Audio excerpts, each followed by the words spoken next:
Hey guys, Jamie here from NYC Fit Fam. So you're here at NYC Fit Fam HQ, aka our apartment. It's a little after 6 in the morning here. Sun's just coming up behind me, and usually at this time of day I'd probably be out in Central Park running, but I'm not. And let me tell you why. And to do that, let me back up a beat and tell you a little bit about how NYC Fit Fam started. So George and I, we love fitness. We got engaged on the treadmills at Barry's Boot Camp. From there, we started sharing our fitness journey with the world. I had always struggled with my weight, so finding a partner that loves fitness as much as I do was really, really cool. And we kind of embarked on this journey together. When I got pregnant with Mason, I'd always kind of assumed my whole life that when I got pregnant someday, I'd gain 1,000,000 pounds and be miserable about it. And it didn't go down like that. In fact, it didn't go down like that at all.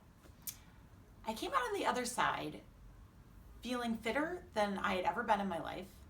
My prenatal fitness journey became really popular on social media. Something took fire and people started following my journey. It was really remarkable. I don't even really know how it happened, to be honest. I don't know. I think maybe being pregnant and having a baby wakens some latent goddess power that you have. I don't know. It did for me. And I came out on the other side feeling fitter and more empowered than I ever had in my life. Not to mention the fact I had a six-pack for the first time in my life.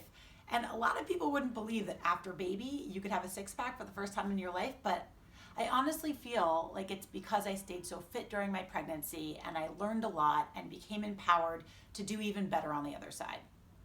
All that said, that was kind of the spark to start NYC Fit Fam. Because people were so interested in our journey and how I dealt with my pre and postnatal fitness adventure, they started following. And so we started sharing. And it was really fun. And it was really, really cool when you guys would reach out to us and ask for, tips and tricks and our best practices, and we were happy to share. Let me tell you something else that happens when you become a fitness influencer, social media influencer. There's a lot of pressure to keep up with that. And we started doing photo shoots and things of that nature to, create content. Sometime a little bit before our first photo shoot, actually, we had gotten ready for it. We had started dieting and exercising pretty stringently for about 2 months. And just before our first shoot, I noticed a crink in my back. I thought, I must have tweaked it yesterday at the gym. Next day, it didn't go away. Next day, it got worse. I went to a doctor. Turns out I had a herniated disc.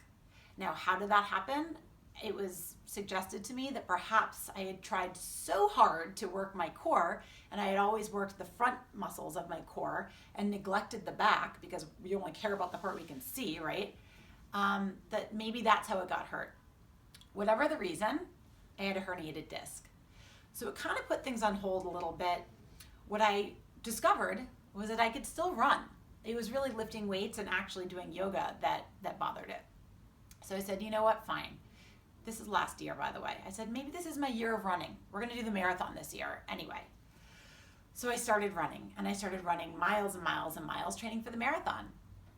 Well, guess what happens when you run miles and miles training for a marathon?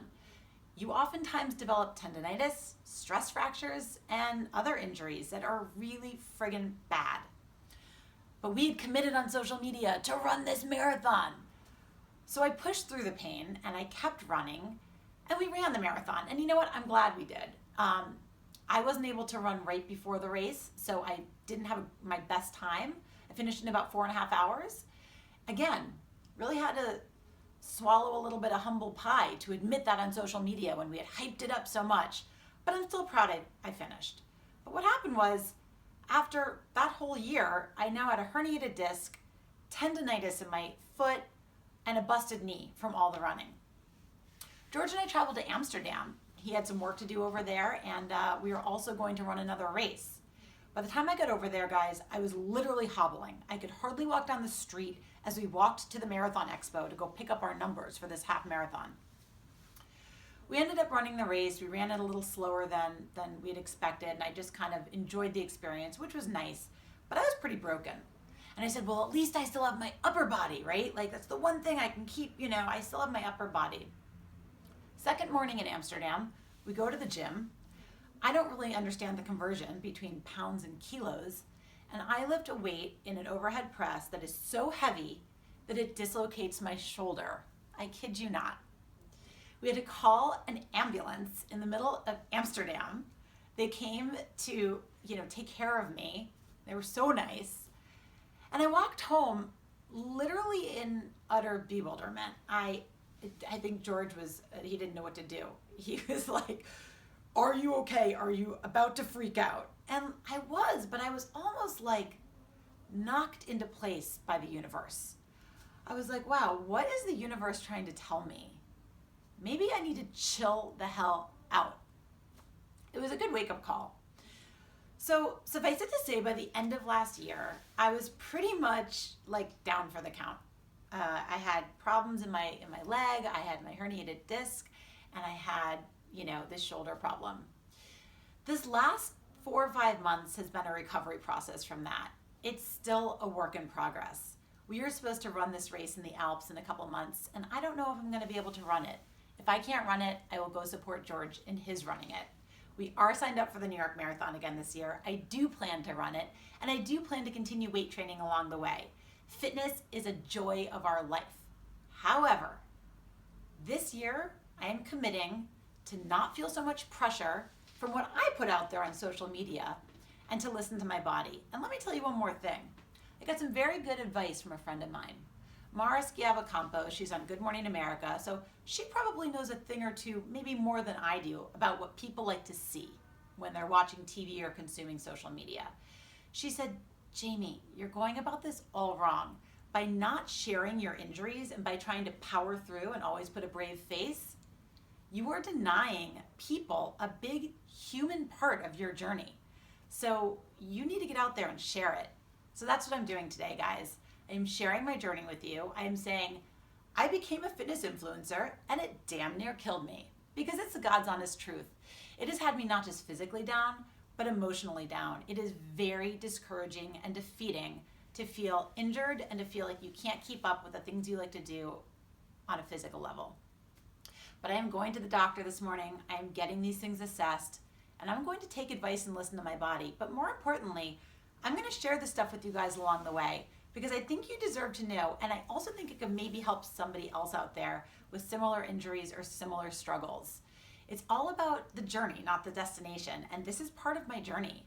And I can also demonstrate to my son that, sometimes we have to slow down to the speed of life, and sometimes God delivers a little message and helps us get there. So I'm listening to the big guy today. I'm excited to share this with you. It feels good to be honest, and thanks for following along. We love you guys. Keep the comments coming. We want to hear from you. See you guys soon.